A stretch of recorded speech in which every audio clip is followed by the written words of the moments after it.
নমস্কার বন্ধুরা, শুভ সকাল। আমার একটি নতুন ব্লগে তোমাদেরকে স্বাগত জানাই। তো এটা হচ্ছে গণেশ পুজোর পরের দিন, রবিবার। তো রবিবার দিন দেখো আমরা এখানে বসে সকালবেলা এখন বসে আমরা চা খাচ্ছি, সবাই মিলে চা খাচ্ছি আর গল্প করছি। আজকে কিন্তু আমার মেজো সবাইকে মানে মাংস ভাত খাওয়াচ্ছে। তো দাদু বাড়ি থেকে মানে আমার মায়ের মামা বাড়ি মানে দাদু বাড়ি থেকেও সবাই আসবে।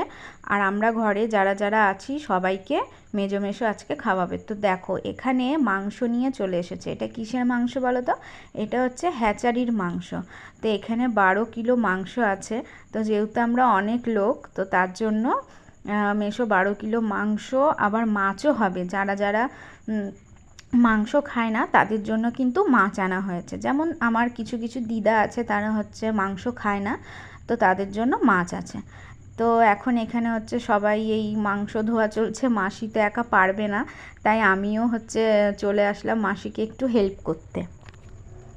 আর কার কার বলো তো মুরগির পা খেতে ভালো ভালো লাগে? আমার কিন্তু খুবই ভালো লাগে। অনেকে হয়তো খাও না, কিন্তু যারা খাও তারা জানো যে এটা খেতে কতটা স্বাদের।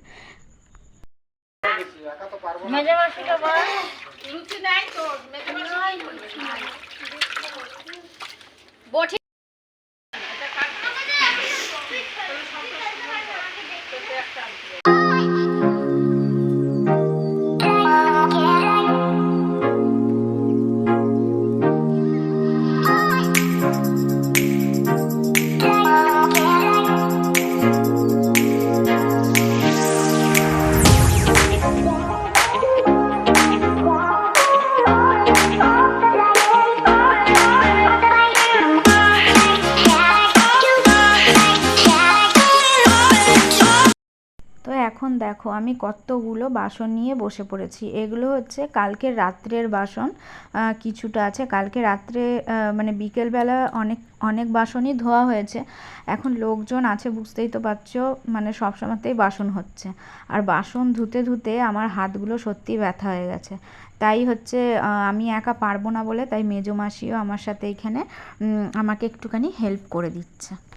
তো আজকের রান্নাটা কে করবে জানি না। মাসিরা সবাই বলছে মানে আমাদেরকে রান্না করতে, আমাকে রান্না করতে, কারণ আমার মানে আমি নাকি মাংসটা খুব ভালো পারি।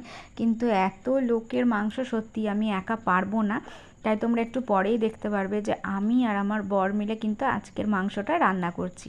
আর খেতেও কিন্তু খুবই ভালো হয়েছিল। আমি তো ভাবতেই পারিনি এতগুলো মাংস মানে রান্না করব। আর আমার বরও কিন্তু রান্না করতে পারে। তো এদিকে দেখলে আমার ননদ হচ্ছে পুজো দিয়ে দিল। আমি এদিকে কাজে ব্যস্ত বলে তাই আমার ননদ কিন্তু তাড়াতাড়ি কাজ বাজ করে আমার ঘরের কাজ টাজ করে ও কিন্তু পুজোটা দিয়ে দিল। আর এদিকে এখন সব কাজকর্ম চলছে। এই দেখো আবার এনেছে এখানে হচ্ছে চিংড়ি মাছ। তো কালকে যে ওলের তরকারিটা হয়েছিল সেটা অনেকটা বেঁচে গেছিলো, তো তার জন্য এখন চিংড়ি মাছ আনা হয়েছে। সেটা চিংড়ি মাছ ভেজে তার মধ্যে দিয়ে দেওয়া হবে। আর এদিকে আছে হচ্ছে কাতলা মাছ, আর হবে মাংস, আর চাটনি। কালকের চাটনিও বেঁচে গেছে, তো চাটনিও থাকবে তার সাথে। আর এদিকে দেখো মেজো মাসি এখন ভাতটা করে নিচ্ছে।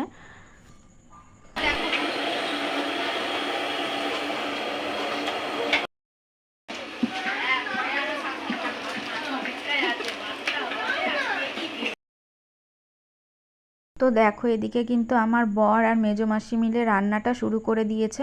তো এখন আমি আসবো না রান্না করতে, এখন ওরাই করবে। আমি হচ্ছে মেন রান্নায় আসবো। মেন রান্না বলতে মাংস যখন হবে তখন কিন্তু তোমরা আমাকে দেখতে পাবে। তো দেখো এদিকে মাংস বসানো হচ্ছে। এখানে পেঁয়াজগুলো এখন ভাজা হচ্ছে। আলু, আচ্ছা হ্যাচারির মাংস যেহেতু, তো ওটা খুব শক্ত হয়। ঠিক আছে, খাসির মাংসের মতনই শক্ত হয়, আর খেতেও কিন্তু খানিকটা খাসির মাংসের মতনই লাগে। তো শক্ত হয় বলে তার জন্য আলু আর পেঁপেগুলো কিন্তু পেঁপে দিয়েছি যেন মাংসটা সিদ্ধ হয়। তো আলু আর পেঁপেটা ভেজে উঠিয়ে দিয়েছি। আর এইখানে কিন্তু এখন পেঁয়াজটা ভেজে নিচ্ছি। তো আমাকে সবাই বলছে যে আরও পেঁয়াজ লাগবে, আর আমি একদিকে বলছি যে না পেঁয়াজ লাগবে না। সত্যি কথা বলতে আমার তো অতটা আন্দাজ নেই যে 12 কিলো মাংসতে কতটা পেঁয়াজ লাগতে পারে। তো তোমরা যে দেখলে পেঁয়াজটা ভাজা হচ্ছে, তারপরে কিন্তু আবার পেঁয়াজ দেওয়া হয়েছে। তারপরে এখন কিন্তু পেঁয়াজটা ভেজে মশলাগুলো অ্যাড করছি তার মধ্যে।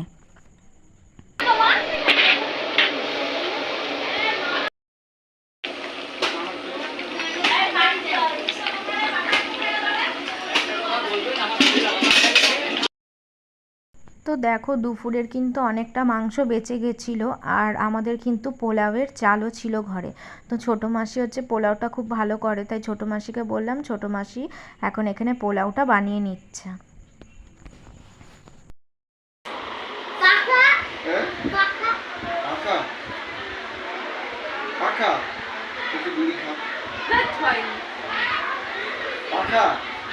সবাই মিলে তেল মাখা। আচ্ছা ও আমরা খুঁজছি চুমকি পায়ের চুল। চুমকি বলে নেল পালিশ। হ্যাঁ নেল পালিশ নেল পালিশ তো সারা শরীরে করবো আমি মালিশ। আচ্ছা তো তোমরা তো দেখতেই পেলে ঐশী আর ঐশীর মেশো দুজনে বসে কেমন হচ্ছে মজা করছে। তো আমরাও একটু বসে গল্প করছিলাম। হ্যাঁ, আর আমার বোনের হাসিটা দেখো। তো চলো আমরা আমি এখানেই আজকে ভিডিওটা শেষ করছি। আশা করছি তোমাদের ভালো লাগবে। আর ওরাও কিন্তু দুদিন পরে চলে যাবে, আমাদের ঘরটা সত্যি পুরো ফাঁকা হয়ে যাবে। তো চলো তোমরা সবাই ভালো থেকো, সুস্থ থেকো। আশা করছি তোমাদের ভিডিওটা ভালো লাগবে, আর ভিডিওটা যদি ভালো লাগে অবশ্যই আমার চ্যানেলটাকে সাবস্ক্রাইব করে দিও, লাইক করো, শেয়ার করো। টাটা।